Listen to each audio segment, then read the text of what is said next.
एक तस्वीर, एक पल और संजय की पूरी दुनिया बिखर सकती है।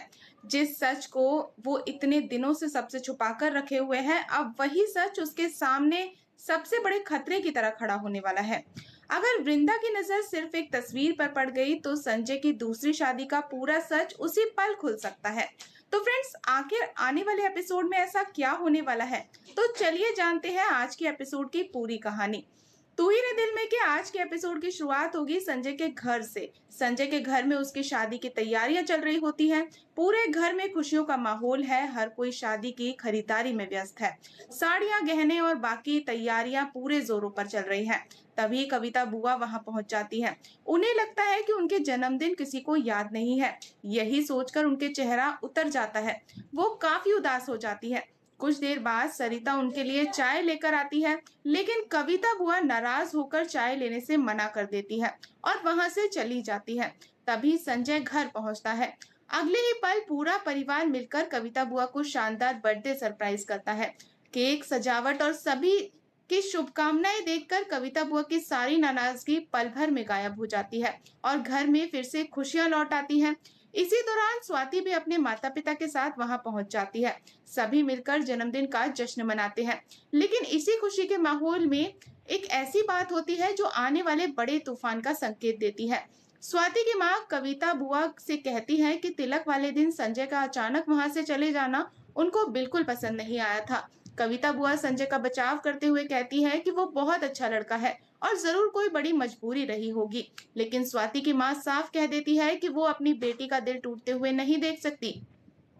इधर कहानी में एक और बड़ा मोड़ आता है। वृंदा का भाई अतुल सीधे संजय के घर पहुंच जाता है। गेट पर खड़े गार्ड को देखकर वो चौंक जाता है, क्योंकि वही गार्ड पहले उसकी मदद कर चुका था। गार्ड की इजाजत मिलने के बाद अतुल घर के अंदर चला जाता है। अंदर पहुंचते ही उसकी नजर संजय और स्वाति पर पड़ती है। संजय स्वाति को शादी की साड़ी दिखा रहा होता है। जैसे ही संजय की नजर अतुल पर पड़ती है, उसके चेहरे का रंग उड़ जाता है। वो तुरंत बहाना बनाकर स्वाति को अपना वॉलेट लाने के लिए भेज देता है और अतुल को लेकर बाहर चला जाता है। बाहर आते ही अतुल बिना वक्त गवाए अपनी बहन वृंदा के बारे में पूछने लगता है। वो भावुक होकर कहता है कि उसने हर जगह अपनी बहन को ढूंढ लिया, लेकिन उसका कोई पता नहीं चला। घर में बा उसकी चिंता में टूट चुकी है। वो खुद भी जगह जगह भटका, चोटें खाई, लेकिन फिर भी वृंदा का कोई सुराग नहीं मिला।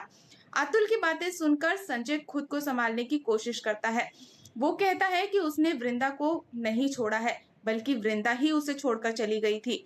उसने भी उसे बहुत तलाशा, लेकिन वो कहीं नहीं मिली। साथ ही वो अतुल को ये भी भरोसा दिलाता है कि बहुत ही जल्द वृंदा मिल जाएगी। लेकिन इस बार अतुल चुप नहीं रहता। वो संजय को साफ चेतावनी दे देता है कि अगर उसकी बहन जल्द नहीं मिली तो वो इसी घर के अंदर जाकर संजय की सारी सच्चाई सबके सामने खोल देगा। ये सुनकर संजय के पैरों तले जमीन खिसक जाती है। अतुल वहां से चला जाता है, लेकिन उसके शब्द संजय के मन में डर बनकर रह जाते हैं। उसी समय स्वाति भी बाहर आ जाती है और संजय से पूछती है कि ये लड़का कौन था। एक पल के लिए संजय घबरा जाता है। उसे लगता है कि कहीं स्वाति ने उसकी सारी बातें तो नहीं सुन ली, लेकिन वो बड़ी ही चालाकी से बात को बदल देता है और स्वाति के मन में कोई शक होने ही नहीं देता। अब कहानी पहुंचती है सबसे बड़े ट्विस्ट पर। स्वाति के घर में इस समय वृंदा अकेली होती है। वो सोचती है जब तक सभी लोग बाहर हैं तब तक वो पूरे घर की सफाई कर लेती है। सफाई करते करते वो धीरे धीरे स्वाति के कमरे तक पहुंच जाती है। लेकिन वृंदा अब भी इस बात से पूरी तरह अनजान है कि स्वाति की शादी उसी के पति संजय से होने वाली है। इसी कमरे में संजय और स्वाति की एक तस्वीर भी रखी हुई है। अब सवाल यह है कि सफाई करते करते क्या वृंदा की नजर उस तस्वीर पर पड़ जाएगी? अगर वृंदा को पता चल गया कि संजय दूसरी शादी करने जा रहा है तो वो क्या चुप बैठेगी या फिर सबके सामने संजय का असली चेहरा बेनकाब कर देगी? तो फ्रेंड्स, आने वाले एपिसोड में यही सच इस कहानी को सबसे बेहद धमाकेदार और भावनात्मक मोड़ पर ले जाने वाला है। तो दोस्तों, अगर आपको आज की हमारी ये अपडेट पसंद आई हो तो वीडियो को लाइक और चैनल को सब्सक्राइब करना बिल्कुल ना भूलें। मिलते हैं नेक्स्ट अपडेट के साथ, तब तक के लिए गुड बाय।